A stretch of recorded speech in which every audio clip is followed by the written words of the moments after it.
നമസ്കാരം. നവകേരള സദസ്സിന്റെ ഭാഗമായി ആലപ്പുഴയിൽ നടന്ന രക്ഷാപ്രവർത്തന കേസിൽ പ്രത്യേക അന്വേഷണ സംഘം വന്നതോടെ മുതിർന്ന IPS ഉദ്യോഗസ്ഥൻ MR അജിത് കുമാറിന് DGP പദവി കയ്യെത്തും ദൂരത്തു നിന്ന് കൈവിട്ടു. കൂടാതെ കസേരയും തെറിച്ചതിന് പിന്നാലെ അടുത്ത ഊഴം വീണ ജോർജിന് വേണ്ടി വ്യാജ കേസുണ്ടാക്കിയവർക്കോ? ഈ ചോദ്യം ഉയരുകയാണ്. കഴിഞ്ഞ ഇടതു സർക്കാരിന്റെ കാലത്ത് അന്നത്തെ ആരോഗ്യമന്ത്രി വീണ ജോർജിനെ കണ്ണൂർ റെയിൽവേ സ്റ്റേഷനിൽ വെച്ച് KSU പ്രവർത്തകർ മാരക ആയുധങ്ങളുമായി ആക്രമിച്ച് പരിക്കേൽപ്പിച്ചെന്ന കേസിൽ തുടരന്വേഷണത്തിന് ഉത്തരവിട്ടിരിക്കുകയാണ് നിലവിലെ UDF സർക്കാർ. ആഭ്യന്തര വകുപ്പാണ് കേസിൽ പ്രത്യേക അന്വേഷണ സംഘത്തെ നിയോഗിച്ചുകൊണ്ട് ഉത്തരവിറക്കിയിരിക്കുന്നത്. കണ്ണൂർ MLA TO മോഹനൻ നൽകിയ പരാതിയുടെ അടിസ്ഥാനത്തിലാണ് സർക്കാരിന്റെ ഈ നിർണായക നീക്കം. അന്നത്തെ ആരോഗ്യമന്ത്രിയെ ആക്രമിച്ചു എന്ന പേരിൽ KSU പ്രവർത്തകർക്കെതിരെ പോലീസും CPM നേതൃത്വവും ചേർന്ന് കെട്ടിച്ചമച്ച വ്യാജ കേസാണിതെന്നാണ് MLA തന്റെ പരാതിയിൽ വ്യക്തമാക്കുന്നത്. SP റാങ്കിലുള്ള ഉന്നത ഉദ്യോഗസ്ഥന്റെ നേതൃത്വത്തിലാകും പുതിയ SIT കേസ് അന്വേഷിക്കുക. കേസ് നിലവിൽ റെയിൽവേ പോലീസിന്റെ കൈവശമാണുള്ളത്.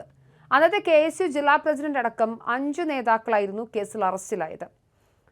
പിന്നീട് റിമാൻഡിൽ കഴിഞ്ഞതും പിന്നീട് ഇവർക്ക് ജാമ്യം ലഭിച്ചിരുന്നു. കഴിഞ്ഞ LDF സർക്കാരിന്റെ കാലത്ത് യൂത്ത് കോൺഗ്രസ് KSU പ്രവർത്തകർക്കെതിരെ പോലീസ് എടുത്ത രാഷ്ട്രീയ കേസിന്റെ പേരിൽ UDF സർക്കാർ പ്രഖ്യാപിക്കുന്ന മൂന്നാമത്തെ പ്രത്യേക അന്വേഷണ സംഘമാണിത്.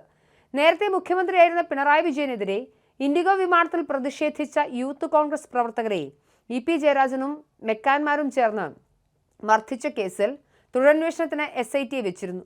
തൊട്ടു പിന്നാലെ ആലപ്പുഴയിലെ കുപ്രസിദ്ധമായ രക്ഷാപ്രവർത്തന കേസിലും SIT നിയോഗിച്ചു.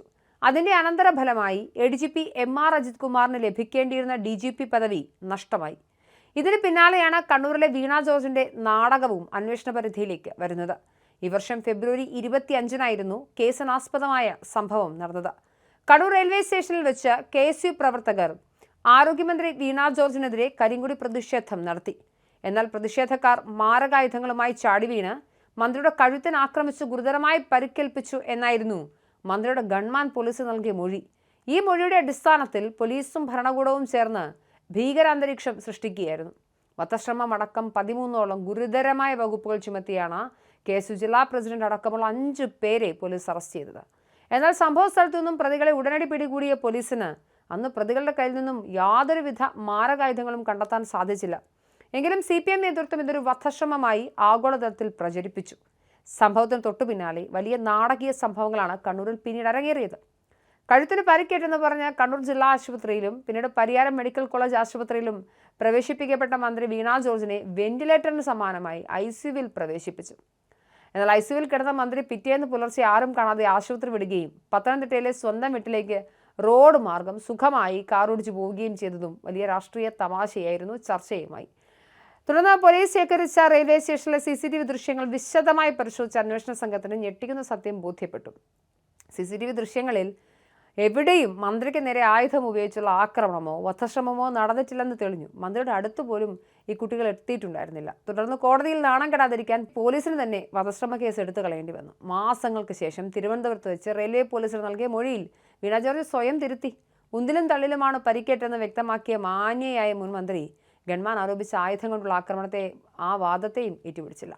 ഇതോടെ മന്ത്രിയെ സന്തോഷിപ്പിക്കാൻ ഗൺമാനും പോലീസും ചേർന്ന് എഴുതി ഉണ്ടാക്കിയ തിരക്കഥയാണിതെന്ന് ബോധ്യപ്പെടുകയായിരുന്നു. എന്തായാലും വീണ ജോർജിന് വധശ്രമം നടത്തിയെന്നുള്ള KSUവിലെ പിള്ളേർ കുറെ അനുഭവിച്ചു. ഇനി ആ പിള്ളേരെ അനുഭവിപ്പിച്ച പോലീസുകാർക്കെതിരെ വീണ്ടും അന്വേഷണം പ്രഖ്യാപിക്കുകയാണ്.